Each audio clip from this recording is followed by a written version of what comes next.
always. Always better than nothing. All right, so welcome, my friends. Happy Friday, Junior. How's everybody doing? I did not expect anybody to show up, so I'm super pumped. Ooh, it is working. Yay. All right. I've got a few people not feeling their best, so I'm so glad that they joined us anyway. So thank you, my friends. How are we feeling heading into the weekend? We got one more day of work, everybody? Yeah? Thumbs up for feeling all right? Robin? Robin's on a beach in Colorado, which is amazing. All right, cool. So let's dive into some ish.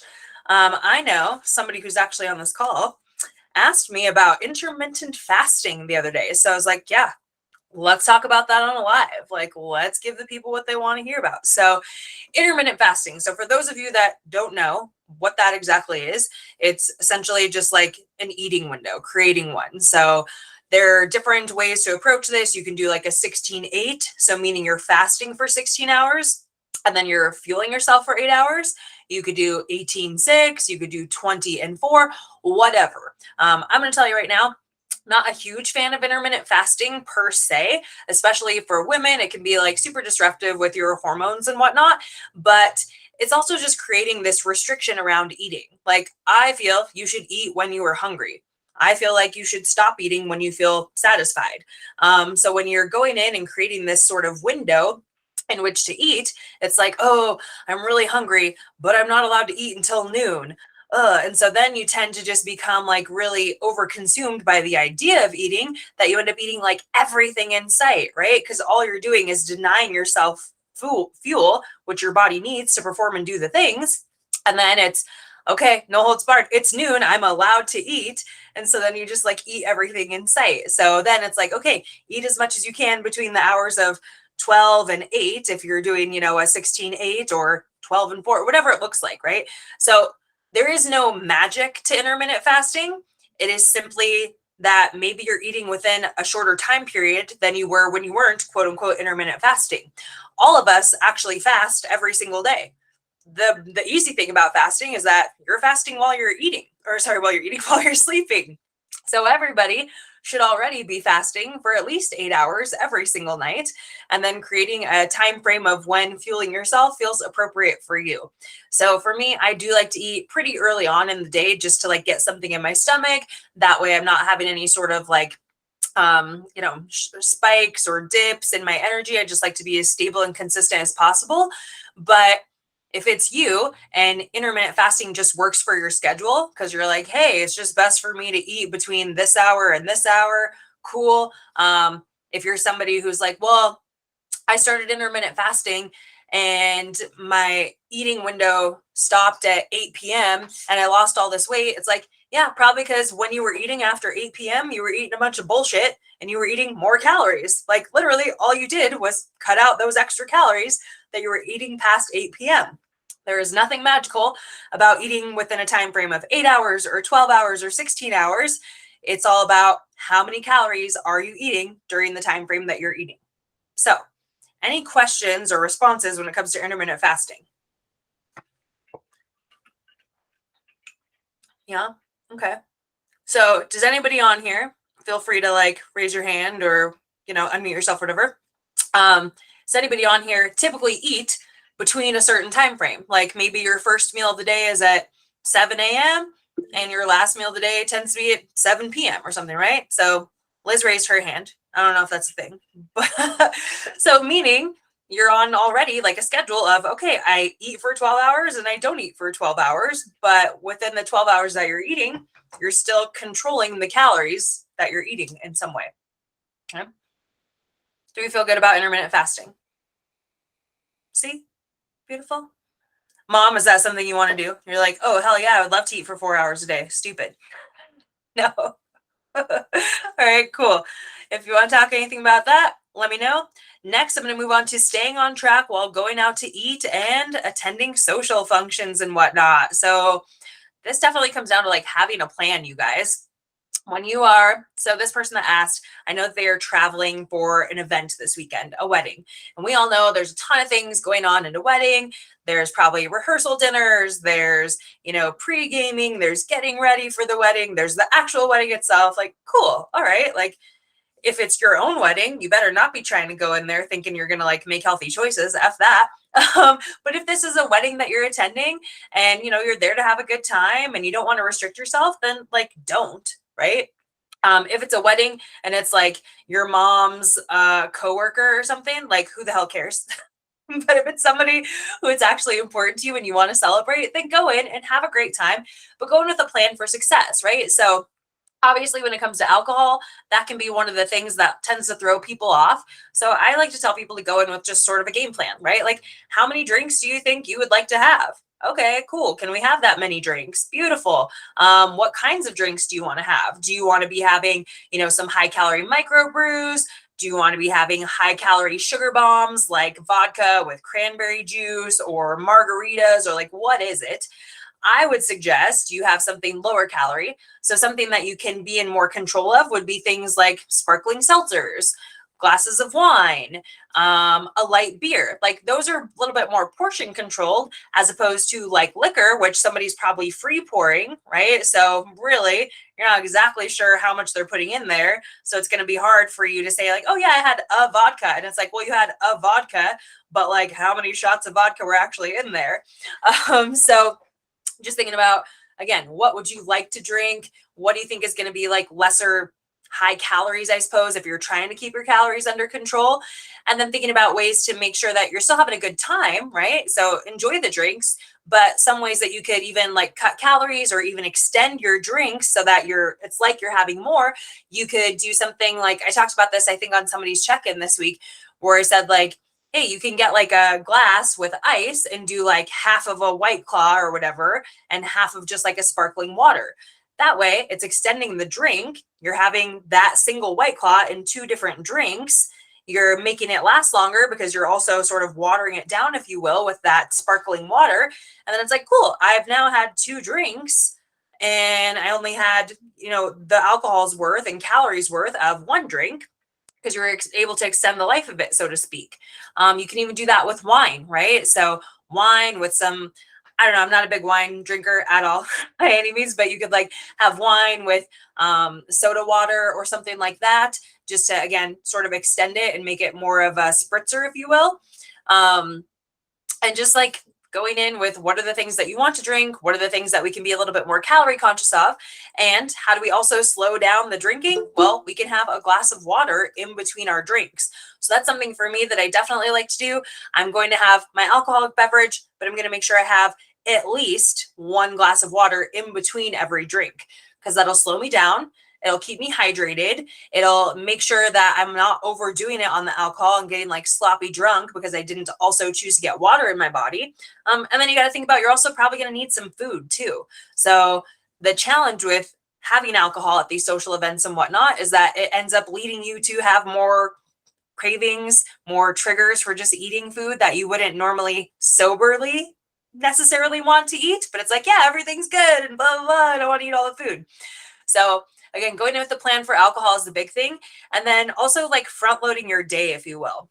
So I actually talked about this with somebody on a call today, where she's going to be going to a theme park or whatever tomorrow. And so I was like, okay, well, when are you going to be there? And she says, all day. I'm like, okay, what's all day? And it was like 10:30 a.m. to 4 or 6 p.m. And I was like, great news. That's not actually all day. That is literally a chunk of your day. But in the morning, let's front load your day with a delicious breakfast and a filling breakfast, something that keeps you satiated and satisfied.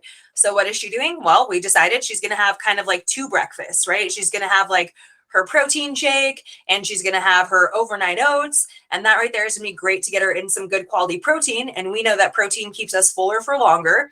Then she can add in some delicious fruit and stuff, again, to get some fiber, to get some substance, and to just make sure that she feels fuller for longer. And so she's going to have one early in the morning. She's then going to go do her workout. She's then going to have the second breakfast, if you will, on her way to the theme park. And then at the theme park, it was like she already looked at the menu to see kind of what different options and whatnot they had. So, I told her, if you want to have something a little bit more indulgent, amazing, like go for it. But can you also share that with your kid or share that with the other people, like another mom that you're going to be there with or something? Or if you want to do something that seems more like light, then great, have like that chicken salad or something if that works for you. But don't go into it denying yourself of it and feeling like you're eating this because you have to, or you're eating this because you're on a diet. Like, front load your day, go eat something you're going to enjoy, and really just be fine with keeping yourself busy. When you are going to these events and whatnot, like whether it's a wedding or whether it's a theme park, you should actually probably be doing things that are keeping you busy. If you're at the wedding, I hope you're out on the dance floor or something, like dancing and burning some calories and having a good time and not worried about hanging out by the food all night. But, that's sometimes that happens anyways. And then, for the gal who's going to the theme park tomorrow, then she gets to come home and have a great dinner that her husband's going to prepare. So I think oftentimes we think I'm going to be gone all day, and it's not really all day. Can you still take care of one or two of those meals throughout the day to keep yourself like on track, so to speak, if you will? So that was kind of how I recommend handling these social situations, handling going to different functions and whatnot.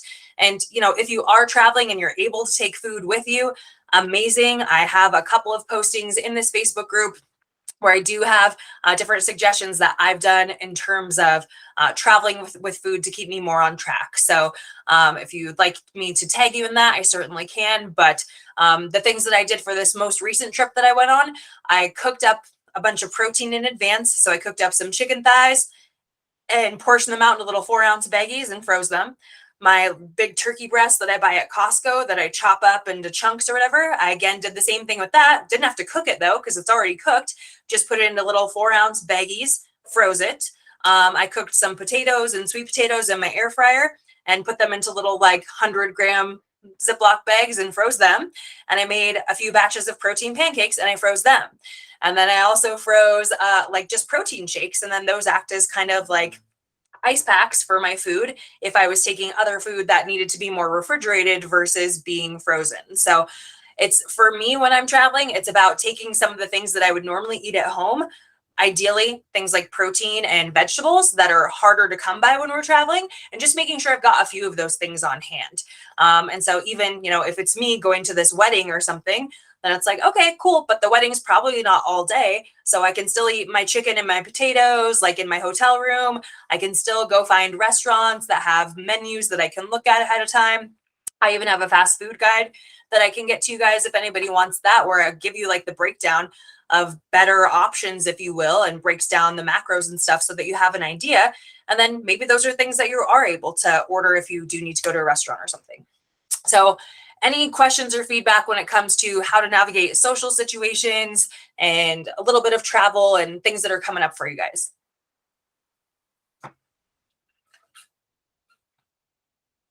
You guys are with it. You know all the things. All right, cool.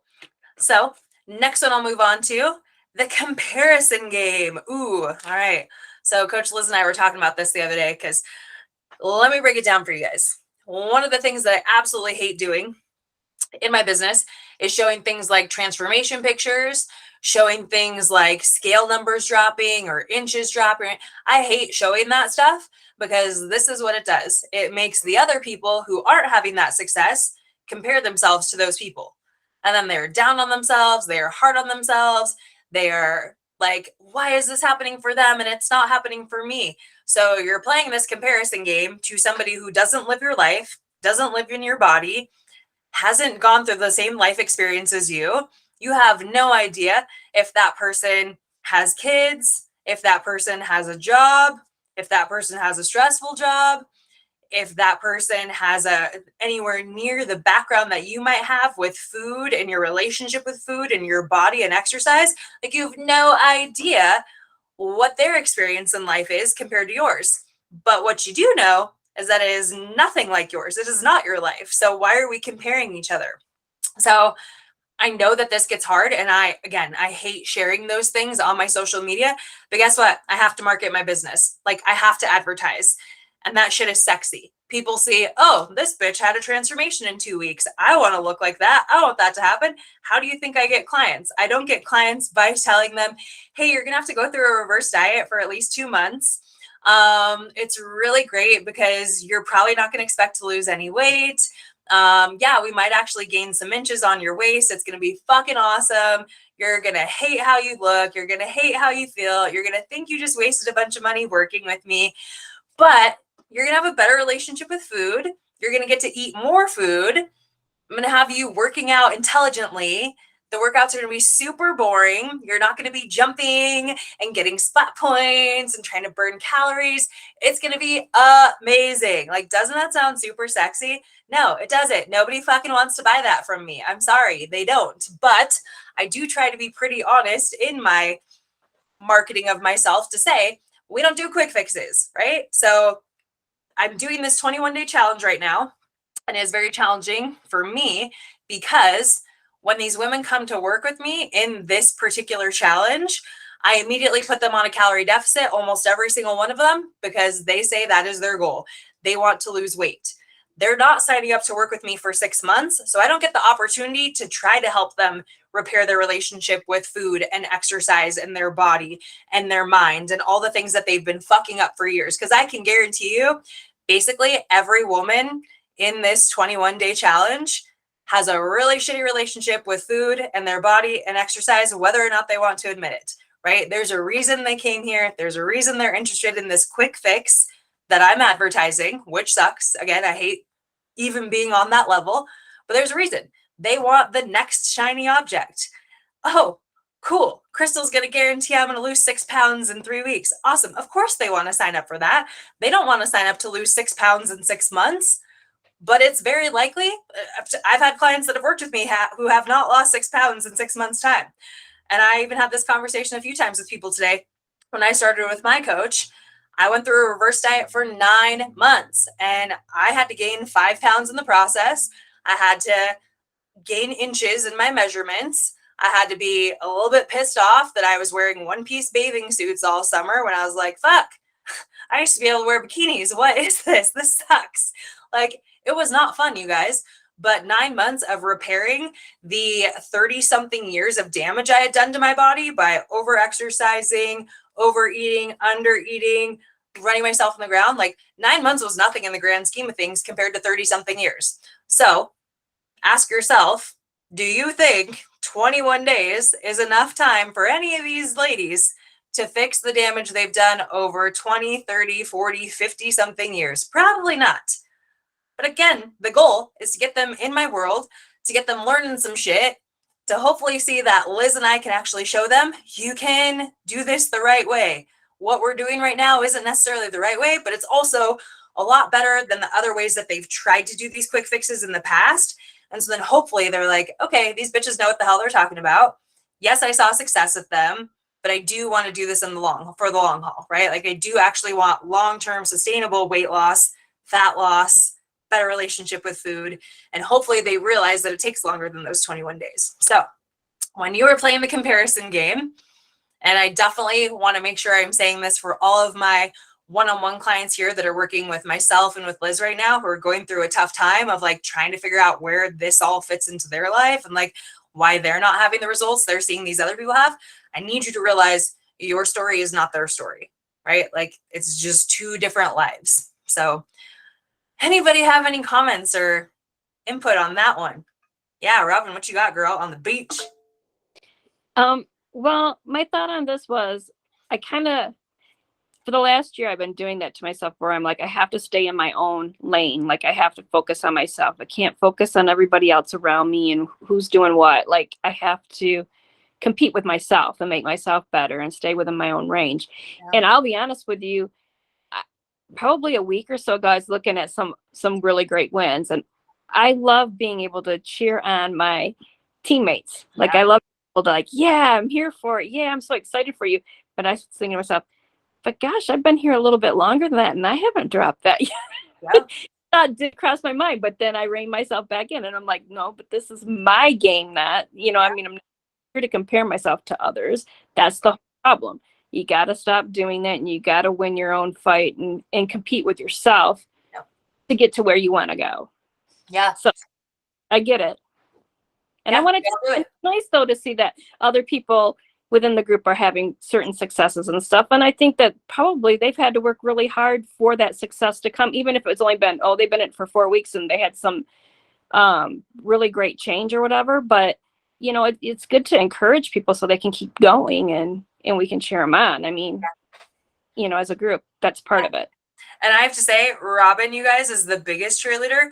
Every single time I post Wednesday wins, she likes every single one of those goddamn wins on my story. I just keep the message thread up because I'm like, Robin's gonna like all 20 of my posts. So wait 10 minutes.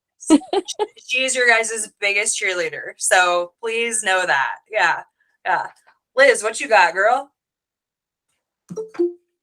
Nothing. I agree with all of that. It makes, I feel bad because I want to show every single one of you guys how freaking amazing you are and all of the hard work that I see you guys put in, especially like, you know, if you think about your journey just even 4 weeks ago, are you doing the same thing that you did 4 weeks ago? No, I'm not even doing the same thing I was doing 4 weeks ago. Like, you guys are making so much progress, and don't slow yourself down by comparing yourself to somebody else when they've been doing it a different amount of time. Like, people all the time, every single time I post my transformation photos, or like even like recent ones where like I started doing more weightlifting than cardio things, I have women trying to compare themselves to me. And I'm like, girl, I've been doing this for 5+ years. You've been working on this for what, 2 seconds? Like, no way in hell you're going to be where I'm at. Just like the people that I look up to, like, I'm nowhere near that. So give yourself grace. Yeah. And it comes with so many different things, right? Like, I was even talking to one of my coaching friends today, and she's really struggling with like different mentorships and whatnot and her business and like wanting to get it to a certain place and stuff. And I was like, girl, I've been doing this. I've been training for a decade, right? Like, I've been building an audience who knows me based off of like fitness and seeing my journey through the years for a decade. You just learned about macros like a fucking year and a half ago. You just quit your job in December and decided to go like full time with your, you know, coaching business. Like, you don't have the audience that I have. You cannot compare yourself to what I have. And what I have is like nothing compared to even some people who have been in the game like 6 months or something. Because oftentimes they are able to like sell their 6-pack abs or whatever. Guess what? It ain't me. It's never going to happen. And so I'm okay with where I'm at because I think I'm doing pretty damn good. But I had to earn a lot of no like trust, right? Like, none of you would be on this if you didn't have some sort of a level of knowing me, maybe kind of liking me, and maybe kind of trusting that I know what the F I'm talking about. So again, it's in so many areas of your life, in your career, in your fitness journey, in your marriage, in your friendships, in like, oh, am I married with kids? Like, no, like, can't quit comparing what you're doing to what anybody else is doing, because they are 2 different lives and they're always going to be. So yeah. Anybody else with insight, input? Okay. Yeah, Mom, what you got? I agree with Robin. You can't compare yourself to everybody else. I still do, but more than half of the people that are in your group are 20, 30 years younger than I am. I can't compare myself to them. I wish I'd have done at their age, my age then, and been able to do something like this back then. Then maybe I wouldn't be where I am, but I didn't have anybody to help me with that. Right. So your trust in me to help me and see that you didn't gain it overnight, Mom. You're not going to lose it overnight. It's a hard thing to say and see, but it works. Yeah. Thank you. Yeah, you're so welcome. Thanks for letting us help you. And that's the thing too, is just, you know, everybody's got a different story. And I grew up in a house where I didn't learn shit about nutrition. You grew up in a house where you didn't know shit about nutrition. But back in your day, food was actually more so food than food has been in my lifetime, right? Like, that's what we have to remember too, you guys, is like, we've been eating a lot of not food as food for a few decades now, and that doesn't help matters at all. So now it's, again, the really unsexy thing with me and Liz and our coaching, it's go back to the basics. Are you sleeping? Are you stressed out? Are you eating things that had a face or walked on earth or grew from earth? Because if that's the majority of your diet, you're probably in a good place. But if you're shopping every up and down aisle at the supermarket, you're probably not in a great place with the things that you're putting in your body. But that's the shit you grew up with, right? Cereals, boxed baked goods, whatever. You didn't grow up with things that don't even require a nutrition label half the time. I know I was a fast food girl, like all growing up, right? That was like a theme at my house. My mom would be at a meeting or something. My dad would be like, Taco Bell, you fly, I buy. So I would drive to Taco Bell and get us dinner. Like it was just normal. So you got to find a new normal. And so maybe that normal looks like skipping out on the free food that your work is buying you, right? I posted that some stupid meme last week or whatever. It was like when your work like was like, oh, we so appreciate you, whatever, and they buy you that bullshit pizza. It's like, cool, didn't ask for this. Show me the money. Like, give me a paycheck, give me a bonus, or maybe buy me like an actual decent lunch that has a fruit or a vegetable or something. But yeah, all right. So we covered intermittent fasting, staying on track on functions, quit comparing yourself. So for those of you who are on, do you guys have anything else you want us to chat about since you made the trek out here tonight? Feel free to unmute yourself or put up that hand or whatever. And if not, cool. I already ate all my food for the day, so I got nothing exciting left in my life except brushing my teeth. All right, cool. Well, I appreciate you guys all hopping on here. We kept it short and sweet for once-ish, I think, and I feel like we covered some good things. Those of you who are in the challenge, I can't wait to see you Sunday night at 6 p.m. Mountain Daylight Time. And in the meantime, I'm getting on a bunch of calls with a bunch of you to just make sure I'm checking in with you, seeing if you're feeling good on this 21-day challenge and seeing how I can support you. And if you need anything, you know how to get a hold of us on Facebook, on Instagram, in our private threads, in our communities. And yeah, come find us. All right, guys, have a great Friday, Junior.